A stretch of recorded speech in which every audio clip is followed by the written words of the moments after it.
very good talk.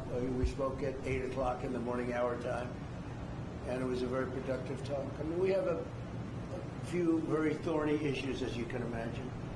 He knows about thorny issues probably better than anybody in the world, but it's working out. We have a couple of issues that we're going to get resolved, hopefully, and if we get them resolved, you're going to have peace. You're going to have Ukraine losing 26,000 soldiers a month. Can you believe it? A month, 26,000 young, beautiful soldiers, and plus some people in Kiev, and relatively small, but a lot, still people, and it's a lot of people. But 26,000 soldiers were killed last month. Yeah, please. President Trump, are you going to allow Turkish forces, or do you expect Turkish forces to be stationed in Gaza? So I have a great relationship with President Erdogan, and we'll be talking about it. And if it's good, I think that's good. And a lot will be having to do with Bibi. We're going to be talking about that. But Turkey's been great, and he's been, excellent as far as I'm concerned. I don't know about you. To me, he's been very good. Can we get another question? Sure. Yes. Mr. President, can you tell me a little bit about your relationship with Prime Minister Netanyahu and how important it is for you to see him be pardoned by the Israeli president? Look, he's a wartime prime minister. He's done a phenomenal job. He's taken Israel through a very dangerous period of trauma. Israel, with other people, might not exist right now, if you want to know the truth. That's a pretty big statement, but it's true. I feel that. You had the wrong prime minister. Israel right now would not exist because they were met with a force the likes of which very few countries could have handled. And we worked together, and we were extremely victorious, to put it mildly. Now I hear that Iran is trying to build up again, and if they are, we're going to have to knock them down. We'll knock them down. We'll knock the hell out of them. But hopefully that's not happening. I heard Iran wants to make a deal. If they want to make a deal, that's much smarter. They could have made a deal the last time before we went through, a big attack on them. And they decided not to make the deal. They wish they made that deal.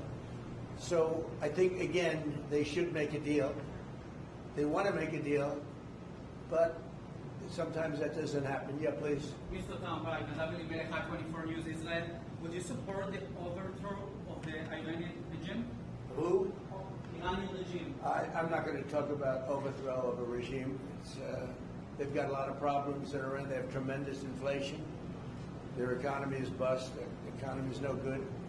And I know that people aren't so happy, but don't forget, every time they have a riot or somebody forms a group, little or big, they start shooting people. They kill people. And the people tend to... I've watched this for years. There's tremendous discontent. They form 100,000, 200,000 people. All of a sudden, people start getting shot.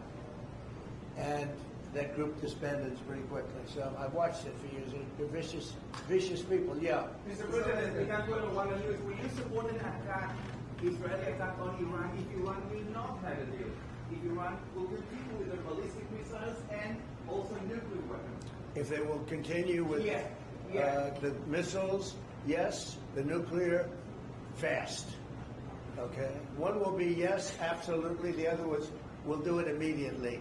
Mr. President, one of us from Channel 12 News. What are your plans regarding Gaza for the next few weeks? Well, we're going to be dealing on Gaza. That's why this very great prime minister is here right now. We're talking about Gaza. We're talking about a lot of things. We have about 5 major subjects that we're discussing, and Gaza will be one of those subjects. Mr. President, can you guarantee that the last hostages, Anne Philip, will be released before we continue to the second phase of the Gaza plan? Well, let's put it this way. Every hostage just about that's been released was released because of me, Steve Witkoff, Jared Kushner, my whole team, Marco Rubio, Pete Hegseth. They were all released because of us. None were released in the Biden administration. None. They were all released because of us. Then we had a lack of releases with respect to the dead. And all of a sudden they started coming back because I said, nope. You said you were going to... We have one wonderful young man whose parents are right now inside. And what beautiful parents, a beautiful brother, sister, and like a beautiful family, and they're waiting for their son. It's the only one left, and we're doing everything we can to get his body back. And the parents just said, hopefully he's alive. And I said, I'd love you to think that way. Okay? So we're doing everything we can. Do you have President Trump? But then think of it. Out of all of these people, and I'm not just talking about the final 20. Right.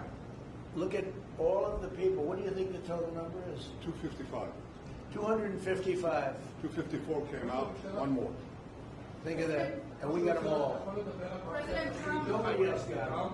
President Trump, does the reconstruction of Gaza, President Trump, does the reconstruction of Hold on 1 Gaza, second. Y'all do you. Just let her go. does the reconstruction of Gaza will begin even before Hamas is disarmed? I think it's going to begin pretty soon, yeah. Before Hamas is He's disarmed? looking forward to it, so am I. Look, what a mess. What a mess it is. And it's been a mess for centuries. It's been a mess for a long time. It's seems to be born for that, but we're gonna straighten it out. No, we're already starting certain things. We're doing things for sanitary conditions and others. But Gaza's a tough place. You know the expression, it's a tough neighborhood. It's truly a tough neighborhood. Yeah, you had a question in the back? Go ahead. Yeah, please, go ahead. I'll ask you about the relationship between you and the Prime Minister. What about it? They said that there is no relationship, good relationship between you. I don't think it can be better. We just won a big war together. You know, if we didn't beat Iran, you wouldn't have had peace in the Middle East because nobody would have been able, the Arab countries who have been fantastic, would not have been able to make a deal. If we didn't wipe out their nuclear, we wiped it out. If we didn't wipe out with our beautiful B-2 bombers, if we didn't, and we sent a lot of Tomahawks in there also, by the way, from a submarine.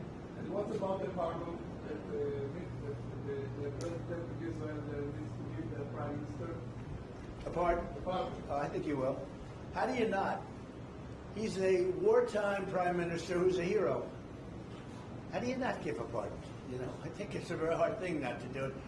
I spoke to the president, and it's on. I mean, he tells me it's on its way. You can't do better than that, right? Please. President, can I follow up on Venezuela? Was the facility taken out by the U.S. military, or was it another entity like the CIA? It was well, I don't want to say that. I know exactly who it was, but I don't want to say who it was. But you know, it was along the shore. Mr. President, have you or anyone in your administration talked to Maduro in recent days? Well, I spoke to him. Recently? Pretty recent. Reasonably recent. But nothing much comes of it. Yeah. Mr. President, can you explain the You importance have to understand what he's done. They've sent billions of dollars of drugs in. But maybe just as bad, they've sent hundreds of thousands of people in from jails, from prisons, from mental institutions and insane asylums. The drug lords, the drug dealers were all sent into our country. But think of it, what he's done. Mar-A-Lago, probably the worst gang. They cut off people's fingers. One man made a phone call to complain about them. He cut off their hand. They cut off his hand. Don't ever make a phone call again. We'll cut off your hand. After that, we'll kill you, they said. That was in Colorado. And now they sent in all of the bad ones. They sent in some bad people. And that to me was just terrible. And they send in drugs. Now, I will say this. 97% of the drugs coming in by sea stopped. We're trying to figure out who the other 3% are. They have a hard time getting people to pilot those boats. But 97% of the drugs coming in by the ocean, by the sea, by water, are gone. Every boat that we take out, we save 25,000 lives of Americans. Thank you very much, everybody. We'll see you. We're going to have a big meeting, and we'll see you in a couple of hours if you'd like. And if you'd like, you can come up and have lunch like you did yesterday. Would you like that or not? Do you want that? Oh, yes. Because some of them think it's terrible. It's a bribe. But, you know, a bribe for $25, I don't know. If you'd like, you can go. And if you don't, you can stand in a driveway and melt. All right? But if you want, will you work on that, Margot? Is Margot doing a good job? Yes, sir. Absolutely. No star. She's too nice. Her only problem, she's too nice to you. And you're not nice to us, but that's okay. Margot, take them up and have a beautiful lunch. And we'll see you later. Worried with the strike strike on Putin's residence could scuttle peace. Yeah, I don't like it. It's not good. I heard about it this morning. You know who told me about it? President Putin told me about it. Early in the morning, he said he was attacked. It's no good. It's no good. Don't forget, you know, the tomahawks. I stopped the tomahawks. I didn't want that. Because we're talking about, you know, it's a delicate period of time. This is not the right time. It's one thing to be offensive, because they were offensive. It's another thing to attack his house. It's not the right time to do any of that, and can't do it. And I learned about it from President Putin today. I was very angry about it. Do you not have U.S. intelligence services? What? Don't you have U.S. intelligence services that monitor that region very closely? Is there any evidence? Well, that the it came out. It came out. Well, we'll find out. I mean, you're saying maybe the attack didn't take place. It's possible too, I guess. But President Putin told me this morning it did. One question, Mr. President. Can you expound on the importance of a strong relationship with the State of Israel? And Mr. Prime Minister, you called President Trump the strongest friend for the State of Israel. You've worked with numerous administrations, numerous presidents. Can you expound on that? What makes President Trump such a strong friend for the State of Israel? What are you going I'll say it again and again and again. We've never had a friend like President Trump in the White House. It's not even close. And I think you can judge that by not merely by the frequency of our meetings, but by the content and the intensity. I think Israel is very blessed to have President Trump leading the United States, and I'll say leading the free world at this time. I think it's not merely Israel's great fortune, I think it's the world's great fortune. Well, I just want to say that it's very important who the Prime Minister and President of Israel is. We have a great relationship. It was an honor to speak before your leaders. That was a great honor for me. I think it has not happened before, or something they told me. But the relationship's been extraordinary, and Bibi's a strong man. He can be very difficult on occasion, but you need a strong man. If you had a weak man, you wouldn't have Israel right now. Israel would have been, you know, Israel with most other leaders would not exist today. They would not exist. And now they're stronger than ever. Yeah, please. Are you going to ask Netanyahu to sign this agreement with Syria? Well, I hope he's going to get along with Syria, because the new president of Syria is working very hard to do a good job. He really is. I know he's a tough cookie, and he's, you know, you're not going to get a choir boy to lead Syria. That's the one thing I will say. So I hope they're going to get along, because, you know, I dropped the sanctions on Syria because otherwise they wouldn't have had a chance. We want to see Syria survive. So we're going to be talking about Syria too. Okay? Thank you very much, everybody. Have a good time. Go have a good lunch. Thank you, Mr. President. Thank you. You know, after you hear these things, I think better to quit now. Thank you. Thank you.